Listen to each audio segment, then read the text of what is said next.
Now time to take a look at what's been making headlines across the globe, and for that I'm joined here in the studio by Solange Moujane. Hello, Solange. Hi, Annette.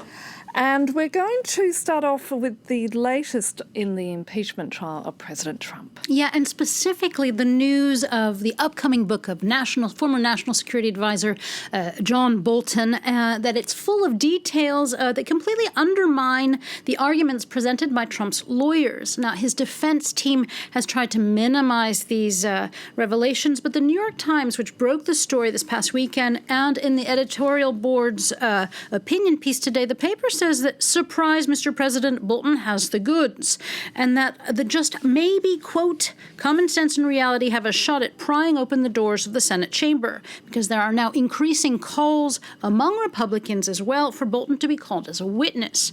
Now, the Washington Post is also fully behind the need to call witnesses, and it says that if Republicans don't, and there only need to be 4 Republican senators to join the Democrats in order to call witnesses, then if they don't call, though, the entire trial will be a farce or, quote, a mockery of justice. Now, the American press is saying that John Bolton's book is perfectly timed. Yeah, and the conservative press as well. The Daily Caller, the conservative website, makes a plea to Bolton to postpone the publishing of his book, now saying that he can release it after the election so that, quote, it doesn't appear to, quote, tip a presidential election. And the conservative site also says the book sets a dangerous precedent of discouraging future presidents of being able to seek advice and confide in their advisors. Now, the more liberal press, like The Atlantic, has another view.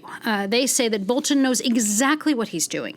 In a rather humorous piece, the journalist who actually previously profiled Bolton says that he is a well-practiced in, quote, calculating exactly when and how to hurt those that he wants to embarrass. Now, that he'll deliver his testimony when it is most in demand to try and make sure that he, Bolton, is still standing at the end of this. Now, shifting gears to environmental news, and the French paper Le Croix is focusing today on the coal industry and wondering, is the world ever ready to abandon the CO2 producing rock? Well, a world without coal is not right around the corner, according to La Croix.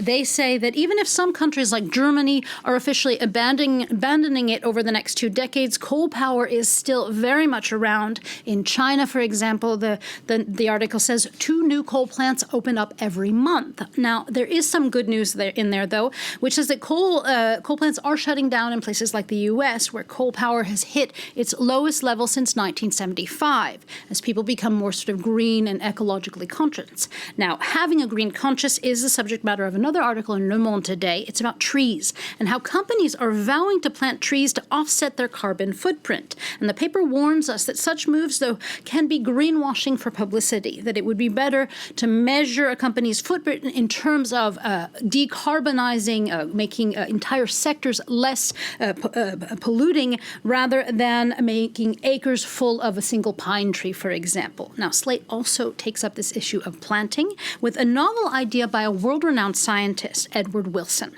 who argues that the best way to combat the 6th mass extinction that we are seeing is to map out the world's last wild areas and to protect them, and to eventually get 50% of the planet back to a wilder state of prairies and forests, and he argues that would save us. Now to Mali, where the government has officially decided to negotiate with jihadists, a first in attempt to curb escalating terrorism. Yeah, the shift in strategy is, according to Courrier International, creating a lot of debate in Mali and in the Sahel. The French site says that some wonder whether this tactic will work, whether it is really possible to, quote, dine with the devil without getting dirty. Now, it refers to local papers such as the Burkinabe paper Le Pays, which feels that such negotiations with terrorist groups could be a good thing. The Pays says that the Malian president has finally realized the obvious, that the situation is no longer tenable. But now, will these negotiations work? That's the question that Libération is asking. Now, the French paper explains that already the relationship between terrorist groups is complex between them. That simple government versus terrorist group coalition isn't something that's possible. That allegiances and more rivalry between the groups will add another level of complexity and possibly violence to an already fraught conflict. Okay, now finally, Solange, we're going to sort of take a rather change of pace here. Now, you've found an article about a very interesting couple in Ireland, I believe. Yeah, I couldn't leave you with war, so I'm leaving you with love and war. This is about a dueling couple in Southern Ireland. Holly Cairns and Christopher O'Sullivan are very much in love, according to the local Irish paper, The Echo, but they are also running against each other for a seat in the general elections in the Southwest Cork constituency. He is centre-right. She is social democrat or left. So you can imagine the dinner table arguments going on in that household. But there could be a rom-com sort of happy ending here. There are 3 seats up for grabs in the elections. So perhaps both could win. I just would like to know what the campaigning is like at home. You know, who takes over the living room, who's in the kitchen, who's saying what to each other. I'd like to be a fly on the wall in that house. Well, hats off to the both of them to sort of manage to survive that scenario. And that's it for this edition. And of course, if you want to take a look at the stories that Solange has been talking about, you can head to our website, that of course being france24.com.